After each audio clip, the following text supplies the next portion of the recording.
energi kegaibannya sangat besar bagi Nusantara. Apalagi jika nanti semua bilah-bilah Garuda itu sudah mengeluarkan warna hijau kebiruan. Assalamualaikum warahmatullahi wabarakatuh. Salam sejahtera, salam rahayu untuk panjenengan semua.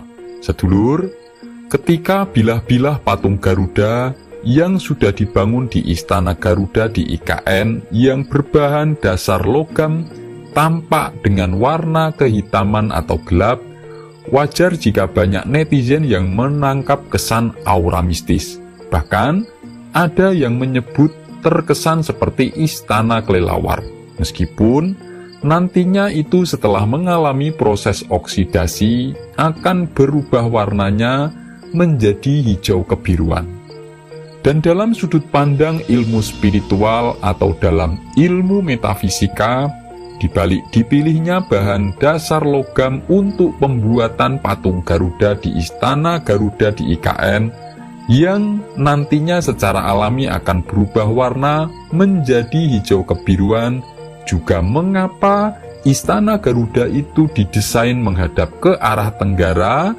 Sebenarnya itu mengandung 7 kekuatan tersembunyi secara spiritual yang dampak pengaruh energi kegaibannya sangat besar bagi Nusantara.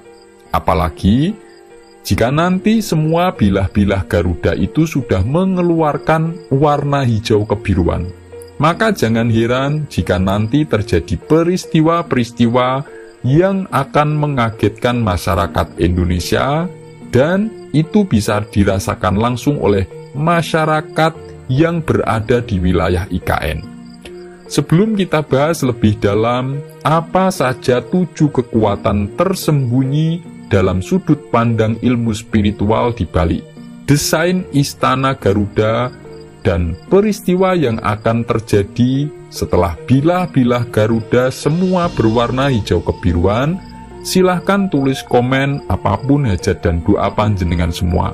Dan bagi sedulur yang muslim, marilah sempatkan menulis komen sholawat agar hajat dan doa kita semua terkabul. Yang pertama yaitu ada kekuatan tersembunyi yang memunculkan harmoni atau energi keseimbangan. Ini berkaitan dengan mengapa Istana Garuda itu menghadap ke tenggara. Karena dalam kacamata spiritual maupun dalam pandangan kosmologi Jawa, istana yang menghadap ke arah tenggara itu mengarah pada titik keseimbangan antara kekuatan-kekuatan alam yang ada. Jadi, di balik desain istana yang menghadap ke arah tenggara ini bisa memunculkan kekuatan harmoni atau energi keseimbangan hubungan antara pemimpin negara dengan rakyatnya. Karena arah tenggara adalah arah titik pusat keseimbangan antara dunia material dan spiritual, juga keseimbangan antara kehidupan manusia dengan alam.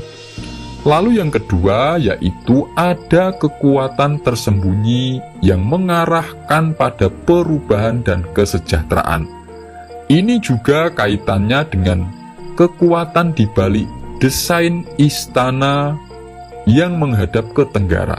Karena selain ada kekuatan yang memunculkan energi keseimbangan, istana yang menghadap ke arah tenggara dalam spiritual itu pun bisa memunculkan kekuatan perubahan atau pertumbuhan menuju kemakmuran dan kesejahteraan. Artinya, tempat yang menghadap ke tenggara dalam spiritual Jawa itu memunculkan daya lebih dominan yang bisa merubah individu atau golongan dan akan membawa perubahan pertumbuhan yang lebih cepat bagi banyak orang menuju kesejahteraan dan kemakmuran. Lalu yang ketiga yaitu kekuatan konektivitas atau keterhubungan dengan leluhur secara spiritual. Jadi, di balik istana Garuda yang mengarah ke titik tenggara itu akan memunculkan keterhubungan para tokoh pemimpin negara terhadap para leluhur bangsa secara spiritual. Sehingga dari situlah berawalnya nanti para leluhur dan para pahlawan bangsa akan semakin dihormati, sehingga kekayaan adat istiadat dan kebudayaan Nusantara yang sudah diwariskan oleh nenek moyang itu akan kembali dilestarikan dan dibanggakan, sehingga membuat Indonesia menjadi bangsa besar, yaitu bangsa yang tidak melupakan sejarah serta adat istiadat warisan leluhurnya. Yang keempat, ada energi kekuatan yang membuat semakin kuat. Ini kekuatan tersembunyi di balik bilah-bilah Garuda yang materialnya itu menggunakan bahan dasar tembaga. Karena elemen tembaga adalah konduktor yang sangat baik, entah dalam dunia fisik maupun spiritual. Jadi, elemen tembaga adalah elemen yang mampu menyerap energi positif yang ada di alam dengan sangat cepat dan menyebarkan energi tersebut terhadap sekitarnya dengan cepat pula. Dalam berbagai tradisi spiritual, termasuk juga spiritual Jawa, meyakini tembaga adalah elemen yang manfaatnya membantu memperkuat hubungan antara dunia fisik dan dunia spiritual. Lalu yang kelima, ada kekuatan yang memunculkan ketenangan dan ketentraman. Ini adalah kekuatan yang muncul pada saat bilah Garuda itu mengeluarkan warna hijau yang tidak memantulkan cahaya atau tidak mengkilap. Karena ketika tembaga memunculkan sifat warna tersebut dalam spiritual Jawa, itu memancarkan atau menyebarkan energi yang memunculkan efek ketenangan dan ketentraman yang telah dia serap dari alam semesta. Lalu yang keenam, yaitu ada kekuatan yang memunculkan kerejekian sekaligus kekuatan penangkal energi negatif. Ini ketika bilah-bilah Garuda itu memunculkan sifat purasaninya, yaitu memunculkan warna hijau tetapi agak mengkilap sedikit seperti samber lilin.